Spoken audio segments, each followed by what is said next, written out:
right, ladies and gentlemen, if this is not just for posterity, God, I wish. Can we zoom out? I guess it doesn't matter. I look terrible. It's fine. It's fine. That's fine. Dude, this is gold. This is gold. Ladies and gentlemen, you're about to witness internet gold. All right. I guess. Yeah. So continue your story. Ladies and gentlemen, Adam was just telling me about how he's taking care of his dad. Came down here, gave up his career, and his dad is not doing well, and none of this makes sense to him. So yeah, it's a little awkward. Like I came down, take care of him, and I had to take whatever job I could get, and the job I got closed up a couple weeks after I finally got it. So I came down at the wrong time in season. That's my own fault, but emergencies happen, and he needed help, so I said, all right, I had some money saved up and came down here to take care of him, take care of my old house. But now this all got a little bit crazy real quick. It's kind of hard to take care of this old man when I'm not making any money. Yeah, I imagine lots of people are in a similar situation. Dude. And it's the whole point that I'm going to go to Venice first. Okay. Where, do you have any ideas where you might want to go?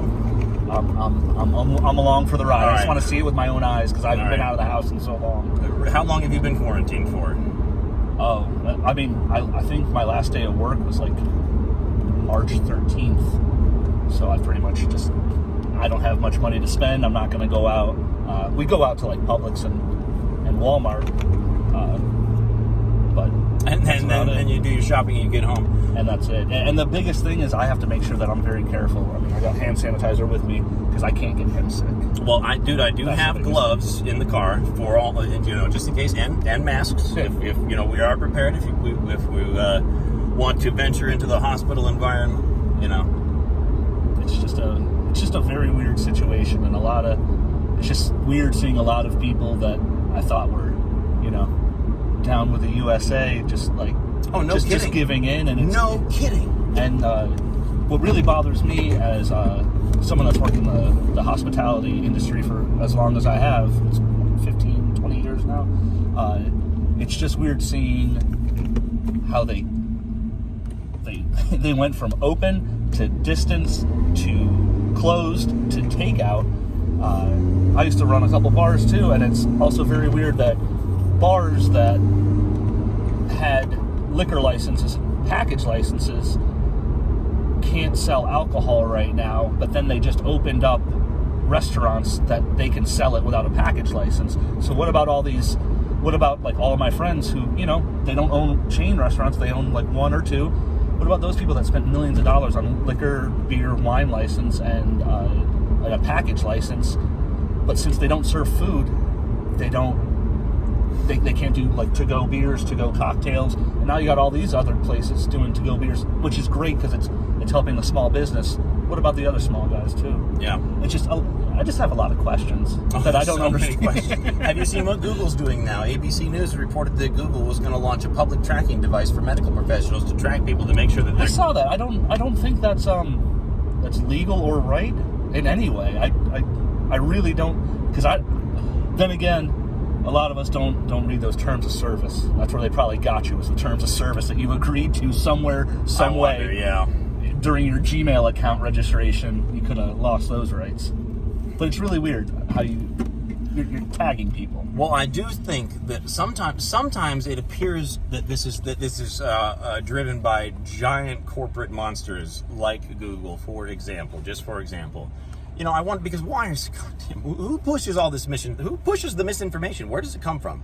All right, and like what's the, like you're saying, what's behind telling the little guys they can't sell liquor, but letting the corporate monsters do it without any further package license? Yeah, exactly. Like, how can you, like, got a really good friend, lives in Baton Rouge. They got little drive-through daiquiri places. That's the best. We don't have that down here, and we don't have provisions for that, but places are doing like to-go cocktails, which I'm all about a to-go cocktail, but not definitely. during the apocalypse. But or this faux apocalypse. I like that. I like that a lot. Faux apocalypse. It's really, really weird. Like, I want an old-fashioned too, but I don't want to go down to, Chili's or Applebee's and get a to-go old-fashioned. I want I'm not sick. No if you're sick, kidding. stay at home. That's the biggest thing. That's the way it's always been throughout the history of mankind. It's what you do. You quarantine yourself. If you're showing symptoms, you stay home until you get better, and so you don't infect other people. And I just had a lot of questions about, what was it, like, usually it's about 500,000 people die of influenza or influenza-related illnesses Globally. every year, globally. Yeah. So, I think, what was it, last year? I mean, all these numbers are probably skewed. I'm not a medical professional. I'm just trying to read as much as I can from as many different sources as I can to try to get a correct answer or figure something out. But it was 664,000 people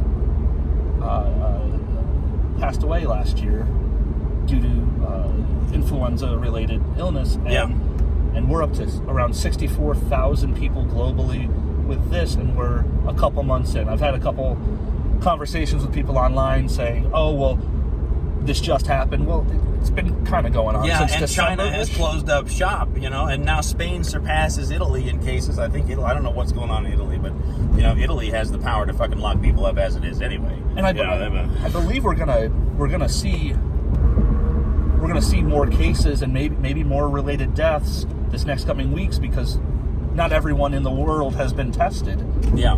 And that's where people like are going off of these numbers, and they're like, well, what was it? New York was like up to 10,000 like cases. Yeah, cases, but they publish these numbers. It's misleading the way they do this. It's all part of the fucking propaganda machine. They publish these numbers. Cases don't matter, deaths matter, and recoveries are very important. They publish numbers as soon as they fucking come out, and they're not even confirmed. They're assumed. They come up with these numbers based on symptoms, not diagnosis. Yeah. So I just there's just a lot of questions, and then the whole timeline of how this went down. I've got a lot of different people on my feeds with a lot of different views, and I like to keep it that way. I like the extreme left. I like the extreme right. Yeah. I like the middle. I like to listen to everybody and put together what I think. I've gone a little extreme lately. I haven't been very nice to people. A lot of people haven't been very nice to you. It's two very strong forces coming together. But it's just weird, like the timeline events. People are saying, oh, well, Trump has been doing a great job with this whole thing with, he's been closing the borders off and stopping flights from China.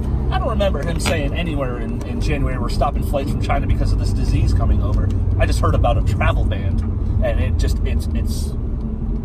very perplexing how this all laid out, because I remember late February, early March, oh, it's fine, you'll see in a couple weeks, like a miracle, it's all going to disappear.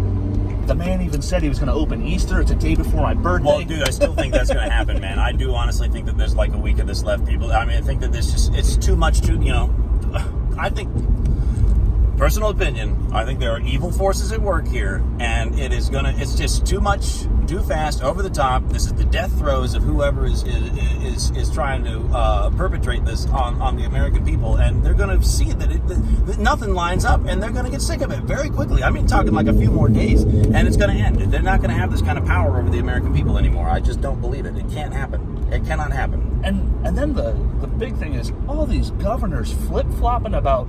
We're doing the governor of Georgia, Kemp, he closed the beaches down for a day, and then he flip-flopped right back saying, oh no, the beaches are open. Volusia County, they just opened the beaches for exercise. For exercise? What the fuck? What else do you do with them? I mean, what? Well, the only thing they don't want is people sunbathing, and that's why I got my kite. What about your vitamin D? I got my kite with me, so I'm ready to go. They said you can run, jog, walk. I mean, I'm gonna go, collect some shark's teeth. Yeah. I want to go about my daily life, and in fact, because you're a fucking American. Yeah, it's even putting a strain on my relationship with my girl, because I love conspiracy theories and I love crazy shit, but this is